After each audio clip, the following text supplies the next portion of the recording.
আপনি যেদিন মারা যাবেন, আমি যেদিন মারা যাব, সেদিনও আকাশে সূর্য উঠবে, সেদিনও আকাশে সূর্য ডুববে, পূর্ণিমার রাতে জল জলে চাঁদ উঠবে।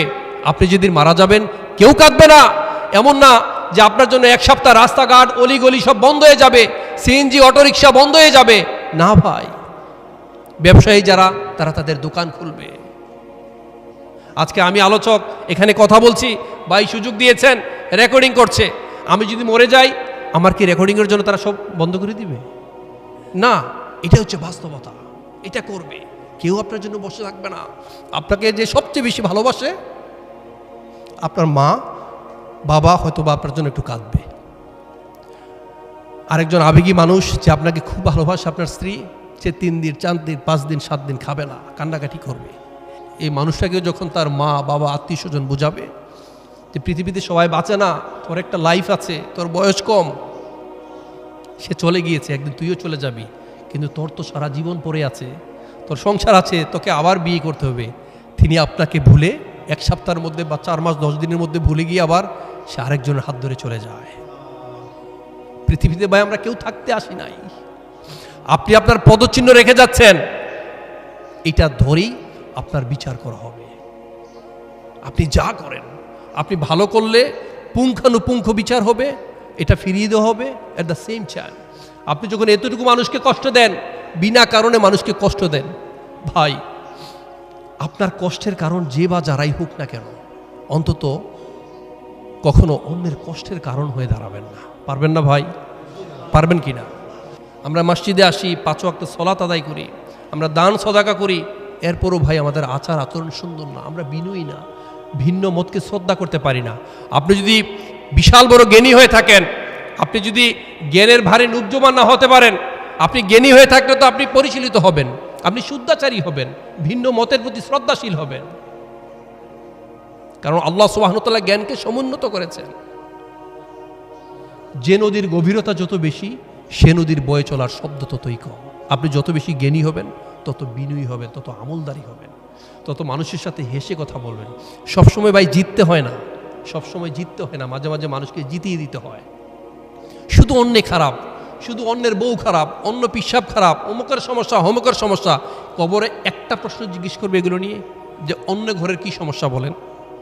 আপনি আপনার উত্তর দিতে তো আপনি পেরেশানিতে অস্থির হয়ে যাবেন।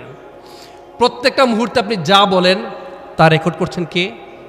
প্রত্যেকটা মুহূর্তে রেকর্ড করছেন। মা ইয়ালফিজু মিন কওলিন ইল্লা লাদাইহি রাকিবুন আতীদ। আল্লাহ প্রত্যেকটা মানুষের জন্য জাগ্রত প্রহরী নিযুক্ত করে রেখেছেন। প্রত্যেকটা মুহূর্তে তিনি এগুলো লিখছেন, তিনি গ্রহণ করছেন, তিনি এগুলো তুলে ধরবেন একদিন। অন্য এক আয়াতে বলেছেন, কিরামান কাতিবিনা ইয়ালামুনা মা তাফআলুন। All types of your activities are being recorded properly. প্রত্যেকটা মুহূর্তে আপনি যা করছেন, প্রত্যেকটা মুহূর্তে তা সুন্দরভাবে লিখিত হচ্ছে, লিপিবদ্ধ হচ্ছে। প্রত্যেকটা মুহূর্তে আপনি যা করেন, রাতের অন্ধকারে আপনি যা করেন, কাবা ঘরে বসে আপনি যা করেন, মসজিদে বসে আপনি যা করেন, প্রত্যেকটা মুহূর্তে লিখিত হচ্ছে এবং তাই আপনাকে ফিরিয়ে দেওয়া হবে। লাহা মা কাসাবাত ওয়া আলাইহা মাকতাসাবাত। আপনি যা কিছু করেন তাই আপনাকে ফিরিয়ে দেওয়া হবে। কামা তাদিনু তুদানু। যেমন কর্ম তেমন ফল, যা আপনি করবেন তাই আপনাকে ফিরিয়ে দেওয়া হবে। ভাই আমরা অনেকেই জানি, এই যে এত কিছু ভিডিও হচ্ছে, যে রেকর্ডিং হচ্ছে না, প্রত্যেকে রেকর্ড করছেন, এখানে এত সুন্দর সুন্দর রেকর্ড করছেন। এই রেকর্ডগুলো কি আমি যদি ভুল বলি, আমি যদি ভালো বলি, খারাপ বলি, অন্যকে গালাগালি করি, প্রত্যেকটা কথা এখানে ধরা পড়বে না? না কেটে যাবে? এখানে কিছু মিস হতে পারে, যদি নেটওয়ার্কের সমস্যা হয় বা অনেক সময় রেকর্ডিংয়ে প্রবলেম হয়, অনেক কথা দেখবেন যে কেটে যায়। কিন্তু আল্লাহ যেই কথাগুলো রেকর্ড করবেন, এগুলো কি মুছে যাবে? এগুলো মুছে যাবে না। আল্লাহ সুবহানাহু ওয়া তাআলা বলেছেন, আমি মানুষের প্রত্যেকটা কথা রেকর্ড করার জন্যে তার এই যে গ্রীবালগ্ন, এই গ্রীবালগ্নে আমি সেট করে রেখেছি। মানুষের প্রত্যেকের কৃতকর্ম আমি তার গ্রীবালগ্ন, আমি তার এই গ্রীবালগ্নে সেট করেছি। ওয়া কুল্লা ইনসানিন আলজামনাহু তাইরাহু ফি উনুকি। এই অনুকুন, এই অনুকুন শব্দের অর্থ কি জানেন? এই যে গলা, এই যে এই গলা, এই গলা শব্দের অর্থ হচ্ছে অনুকুন। মানে এইখানে এই যে গ্রীবালগ্ন, এখানে হচ্ছে আল্লাহর রেকর্ডিং, আল্লাহর যে রেকর্ডিং সেট করে রাখা হয়েছে এখানে, আল্লাহর রেকর্ডিংটা এখানে সেট করে রাখা হয়েছে। এখনও ভাই সময় আছে, আমরা সাবধান হই, আমরা যেন ভুলে না যাই। প্রত্যেকটা মুহূর্তে আল্লাহ আমাদেরকে দেখছেন, আল্লাহ লিখছেন, আল্লাহ তো জানছেনই, পাশাপাশি অতন্ত্র জাগ্রত প্রহরী আমাদের জন্য নিযুক্ত করা আছে। প্রত্যেকটা সেকেন্ডে সেকেন্ডে আপনি যা কিছু করেন তাই আপনার কাছে ফিরিয়ে দেওয়া হবে, whether it's good or bad, প্রত্যেকটা বিষয় আপনার কাছে ফিরিয়ে দেওয়া হবে। সূরা বনী ইসরাইলের 14 নং আয়াতে আল্লাহ সুবহানাহু ওয়া তাআলা আরো সতর্ক করেছেন, ইকরা কিতাবাক, তোমার কিতাব তুমি পড়ো। যে কিতাব আপনার নামে লিখিত হয়েছে, আপনি যে অন্যায় করেছেন, যে পাপ করেছেন, এই যে পড়তে দেওয়া হবে শুধুমাত্র যারা আসলে পাপ করে অন্যায় করে তাদের কিতাব তাদেরকে পড়তে দেওয়া হবে। আপনাকে বলবে তুমি পড়ো। কাফা বিনাফসিকাল ইয়াউমা আলাইকা হাসিবা, আজকে তুমি তোমার কিতাব পড়ার জন্য যথেষ্ট। You are very qualified to go through all your recording. এখনো সময় আছে ভাই, এখনো সময় আছে। আমরা সেই বিখ্যাত হাদিসটা যদি শুনি, try to calculate yourself before your final calculation. মরার আগে একবার মরো, নিজের চূড়ান্ত হিসাবের আগে নিজের হিসাবটা একবার নিজে করো না। মৌতু কবলা আংতা মৌতু ও হাসিবু কবলা আংতু হাসাবু। Try to calculate yourself before your final calculation. সম্মানিত হাজিরিন, পৃথিবীতে আপনি থাকতে আসেননি, আপনি চলে যাবেন।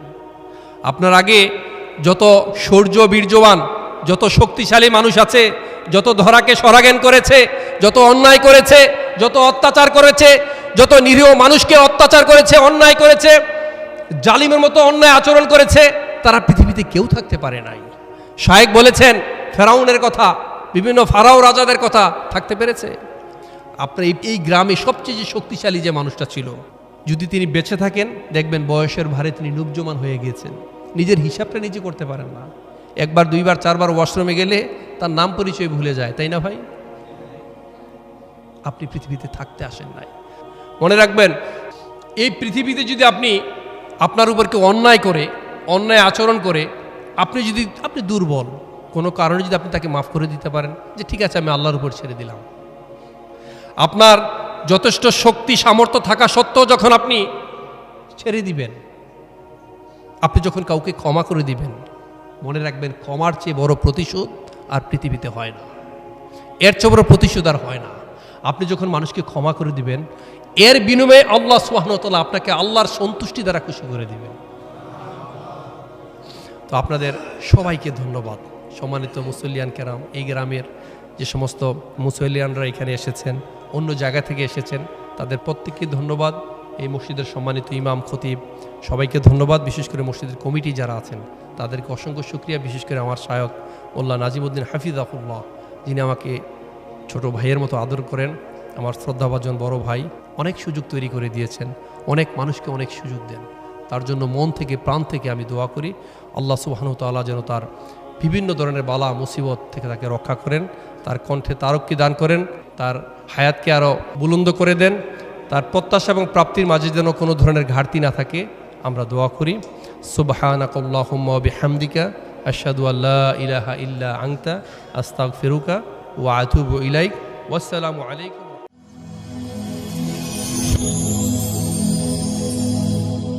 Rose TV 24. Enjoy by listening to the Holy Quran.